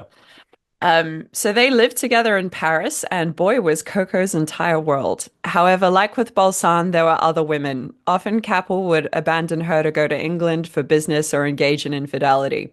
Chanel, for her part, seemed to accept that her aristocratic lover had every right to cheat on her and would say that she didn't care, or at least she pretended not to. She maintained that what they shared transcended his infidelities and that he needed her. Chanel's relationship with Capel was more than a romance. It was a catalyst for her transformation into an icon of modernity and independence, but it started with her being almost wholly independent on him, financially as well as in every other way. And she was aware that he had the capacity to run away from her whenever he chose to, just as her father had run from her mother and from her as well. Perhaps there were times when Coco felt angry enough to want to chop her lover's legs off. Instead, she turned her scissors on his clothes. These she stole and cut up so that he could no longer wear them out again. Yet in doing so, she transformed them into something new and uniquely her own, eventually building an empire upon the desire of other women to possess her creations, women who sought her, Coco Chanel, rather than Boy Capel. That came later, however.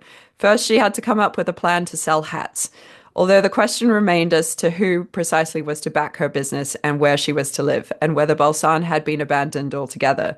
Many years later, confiding in Marcel Heydrich, Chanel said that she went on seeing Etienne Balsan after she left Royaux and that he continued to declare his love for her. We lunched and dined together, Etienne, Boy, and I. Occasionally, Etienne talked about killing himself, and I wept. I wept Oof. so. You aren't going to let Etienne kill himself, I said to myself. You'll set them both free. Go throw yourself in the Seine. Other less torrid versions gave more emphasis to Etienne and Boy's financial discussions about who should pay what to keep Chanel. To Miranda, Chanel claimed that Balsan returned from Argentina with a bag of lemons which had gone rotten as a gift for her. It remains unclear whether or not he intended this to be symbolic in some unspecified way, or if Chanel herself had conjured up the rotting lemons as a mystifying metaphor, or was simply for once telling the truth. All that emerges with any certainty from her account to Morand, and that was that matters between the three of them were confused. There were tears and quarrels. Boy was English. He didn't understand. Everything became muddled. He was very moral. But to Heydrich, Chanel presented herself as the muddled one of the threesome, a little girl who didn't understand the machinations of two older men. I was just a kid, she said, insisting that she'd celebrated her 18th birthday with Capel when she came with him to Paris. I had no money. I lived at the Ritz and everything was paid for me. It was an incredible situation. Parisian society talked about it. I didn't know Parisian society. It was very complicated. The coquettes were paid. I knew that. I'd been taught that. I said to myself, are you going to become like them? A kept women? This is appalling. I didn't want it. What she did want was to earn her own living. Eventually, after protracted negotiations, Balsan and Capel agreed to share the cost of setting up her business to sell the hats that she was already making for herself and for her friends and their girlfriends. Among the first clients were Emmeline d'Alençon, Suzanne Orlandi, and Gabrielle Dorziat, the coquettes turned actresses who began to wear Chanel's designs on stage and in magazines. Capel covered the running costs. Balsan provided the Paris premises at his bachelor apartment in the Boulevard Malesherbes.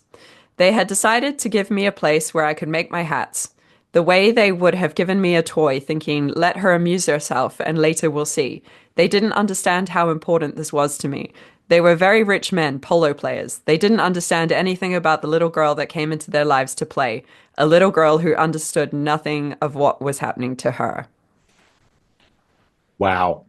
So what we have here, we've got like this is like pre sugar baby, and this is like Yeah. the culture. It's how it's done. The men have the wives, but they also have their coquettes and their hmm That's a job. That's a thing you could be. And it's above it's like a prostitute like plus. You know, you might get a place, right? Or he might pay for your place.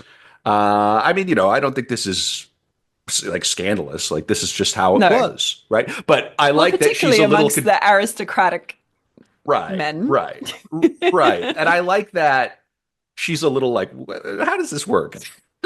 But I that probably worked to her advantage too, because I can imagine that. Let me just speculate from the perspective of the aristocratic men. Let me try to Mhm. imagine, like those guys. They probably deal with a lot of manipulation and a lot of Mm. bullshit and a lot of hysteria and a lot of, not to be callous, but just a lot of, if a woman has found herself as a coquette, she probably knows the game she's playing.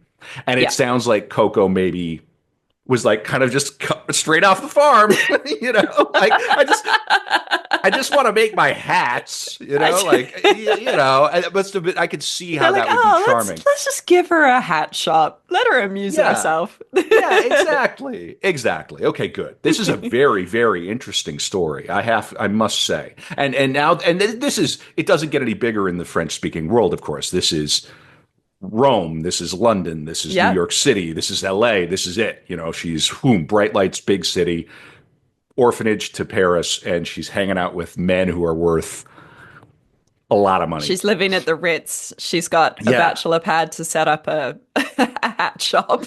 Amazing. Amazing. Good for her. I'm happy for her. Um, Coco continued to have the same decisive approach to fashion that she'd always had, heavily influenced by the austere dresses she wore as a schoolgirl.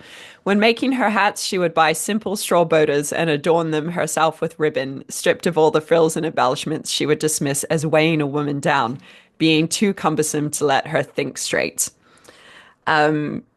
She would say, nothing makes a woman look older than obvious, expensive ornateness complication. She was still wearing the Mm. straw hats of her youth when she was in old age. I still dress as I always did, like a schoolgirl. And in doing so, Coco began to edge her way into the center of attention, elbowing past her rivals and competitors, whether the society ladies, whether it be the society ladies or the coquettes or the courtiers. Poiret, whose fame at the time was such that he dubbed himself the King of Fashion, said of Chanel's early days as a milliner, we ought to have been on guard against that boyish head. It was going to give us every kind of shock and produce out of its little conjurer's hat gowns and coiffures and jewels and boutiques. Thus the day came, she told Morand, when she felt able to insist that boys should dine with her at the casino in Deauville, rather than attend a gala there without her. All eyes were on us, my timid entrance, my awkwardness, which contrasted with a wonderfully simple white dress, attracted people's attention. The beauties of the period, with that intuition women have for threats unknown, were alarmed. Whether they were promoted by alarm or jealousy or simple curiosity, the beauties flocked to buy hats from Chanel at her millionaire's establishment. Soon her business had grown too successful for Belsan's apartment, and backed by Capel, whose own fortunes were prospering further, she opened new premises on the 1st of January 1910 at 21 Rue Cambon. I still have it, she told Paul Morand. On the door it reads Chanel, Modes. She summoned her sister Antoinette and her aunt Adrienne to Paris to help. Both of them beautiful, as well as skilled seamstresses. Adrienne was still the consort of Baron de Nexon, and Chanel worked alongside them, but also went out and about as her own best model. In the grandstands, people began talking about my amazing, unusual hats, she said to Morand. So neat and austere. Customers came initially prompted by curiosity. One day I had a visit from one such woman who admitted quite openly, I came to have a look at you. I was the curious creature, the little woman whose straw boater fitted her head and whose head fitted her shoulders. Amazing. And So she was oh, the original influencer. yeah, and a hat should advertise itself. If you Hmm. make a high quality hat that stands out and the right people start to wear it, it just goes viral. And oh, where did you get that wonderful chapeau or whatever, right? Where did you we get that wonderful hat? It's like if you have a good podcast, people should talk. Okay. But it's true. And I love this. I love this, and also then like her whole story must have been sensational too, right? Like Mm, she must have been such an oddity, off the farm, out of the convent into the bright lights of yeah. Paris, the Who lover is of this these, yeah. skinny girl with her simple dresses and her simple hats with this aristocratic Englishman? And I love this point she made about ornateness making a woman look old. Mm, mm. There's a very almost Zen or sort of I don't even know. There's like a wisdom to that it's like she accumulates things. It does. It's like it almost weighs you down. It's like you don't want to have too much. And what's that one thing? And I recall in our time earlier talking about Chanel, that one thing that she would say to do, always look at yourself in the You mirror. Yeah. Yeah. Yeah, you do a little turn in the mirror and the thing that catches your eye, you take off. You take off. Okay. So but it's very Zen. It's very sort of less is more. We don't overdo it. A simple drop pearl maybe instead of, a lot. I mean, it's an interesting fashion philosophy, especially considering the period. And Mm. there's a lot of politics in it too, right? Because any woman can have less, Yep. right? And so I'm digging it. Um, of her relationship with Capel at the time. True to the outside world, they were a glamorous and successful couple. Chanel's business was growing, and she began to sell clothes as well as hats. As always, she based her designs on what suited her. Boyish jersey pieces, many of them inspired by Capel's own English sportswear, and he backed her taste with his capital. But it was as if she'd put away her dreams of romance, of the mauve dress she longed for as a young girl, and seemed to accept that bridal lace would never be hers. The age of Mm. extravagant dresses, those dresses worn by heroines that I had dreamt about, was past, she told Morand. I had never even had those convent uniforms with capes adorned with the pale blue Holy Ghost or the Children of Mary ribbons, which are a child's pride and joy. I no longer thought about lace. I knew that extravagant things didn't suit me. All I kept were my goatskin coat and my simple outfits. Mm. In 1913, Capel, now a captain in the British Army Division in France, had suggested that Chanel leave Paris to the relative safety of the seaside and financed Chanel's first boutique in Deauville, a resort town popular amongst Parisian high society. The shop focused on casual, elegant clothing for women, including jersey dresses and lightweight garments that were a stark departure from the restrictive corseted fashions of the time. The choice of jersey fabric, usually associated with men's underwear, was bold and unconventional, signaling Chanel's innovative approach to fashion. Capel not only funded this venture, but also provided advice and encouragement, leveraging his business acumen to help Chanel navigate her early challenges. He later financed a second boutique in Biarritz in 1915, where Chanel's designs gained even greater traction.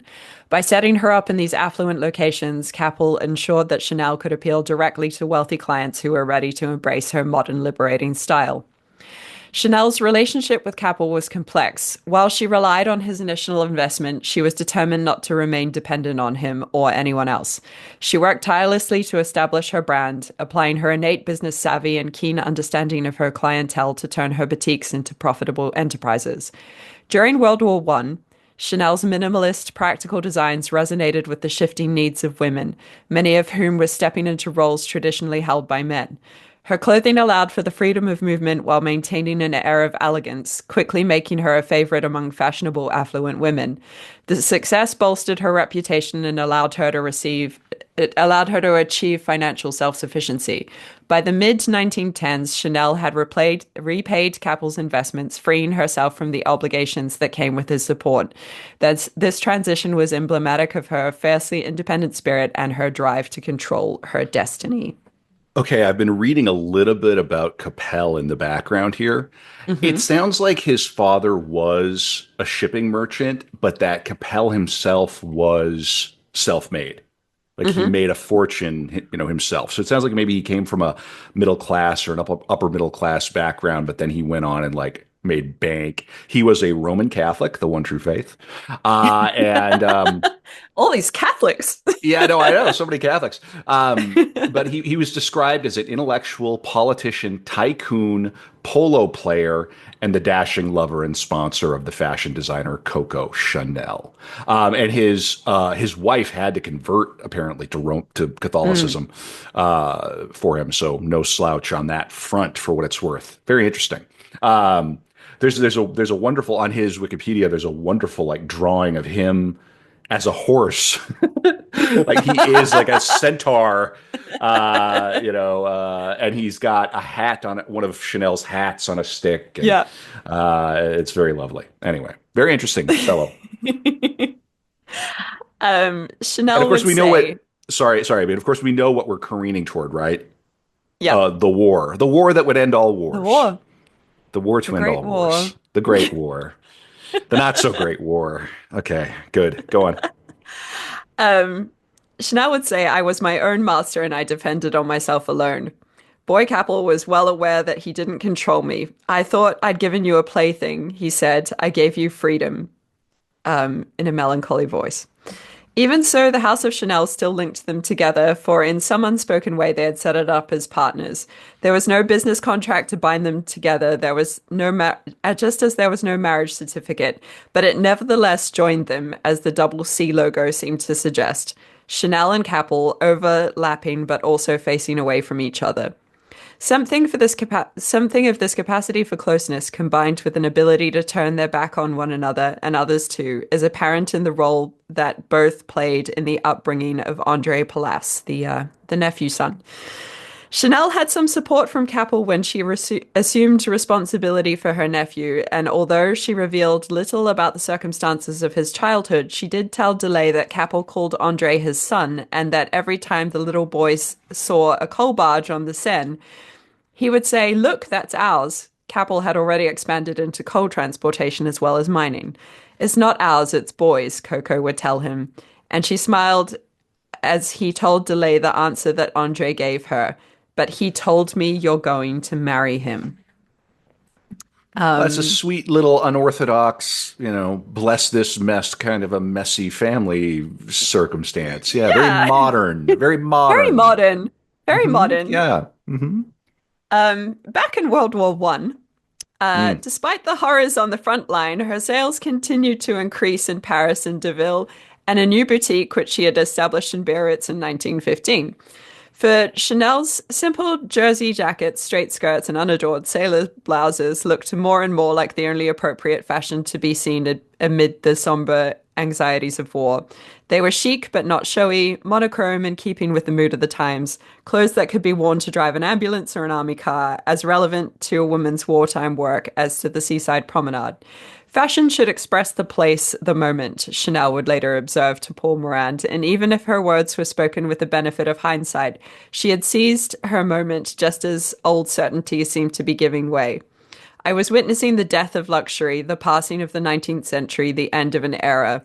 She watched its demise without sympathy, knowing that her time was coming, that the grandeur that she had witnessed would soon crumble, choking on its own excess. Chanel had come of age in a period of magnificence, but also of decadence. In her words, the last reflections of a Baroque style in which the ornate had killed off the figure, in which over-embellishment had stifled the body's architecture, just as parasites smother trees in tropical forests. Women Woman was no more than a pretext for riches, for sable, for chinchilla, for materials that were too precious. Complicated patterns in excess of lace, of embroidery, of gauze, of flounces, and overlayers had transformed what women wore into a monument of belated and flamboyant art. The trains of dresses swept up the dust, all the pastel shades reflected in every color in the rainbow in a thousand tints with a subtlety that faded into insipidness. But Coco was going to change all that. Chanel was going to impose black. That makes perfect sense now that you tie her ascendancy to the war and how really it does seem absurd when you've got millions of people dying, hundreds of thousands of Mm, men dying uh, over inches of mud. I don't know what year we're in here, but I mean, these battles were, it was just an absolute charnel house. And yeah, does it feel appropriate to be flaunting around in furs and yeah. pearls? And it's like, no, Europe is turning into a graveyard, and women also have an increasing role to play, especially in a total war. I Mm, mean, it's called the World War for a reason. Now I understand it. It was essentially a European civil war, but I mean, it dragged in. I mean, the United States would get dragged in. I mean, it was just this incredible conflict and total war in a way at scale that had never been seen before. And what that meant for the women too. You talk about Chanel talking to ghosts as a child. Well, yeah. she's well positioned to I guess triumph in this period where I mean, I don't even know how many. I mean, there was not a single person in Europe who was untouched by that Mm, conflict. I mean, you either knew someone who had died or you were directly related to somebody who died. They were in your immediate family or right nearby. I mean, it was just affected everybody. And we're still living in the fallout of that. It feels like it's a mm, long way away now, but it's really not. Um, and yeah, it's so fascinating. And then that would make sense that how do we find elegance and beauty mm. without ostentatiousness. And then, of course, changing class dynamics and the Industrial Revolution was well on its way at this point already, and expanding out of England, and I imagine at a certain point she would move into mass production Yeah. too. Right. Okay. Good. Okay. All right. I'm on track. I have a Yeah, sense of yeah. history. I I, I You're make a there. I make a history podcast, Abby. I have a sense of history.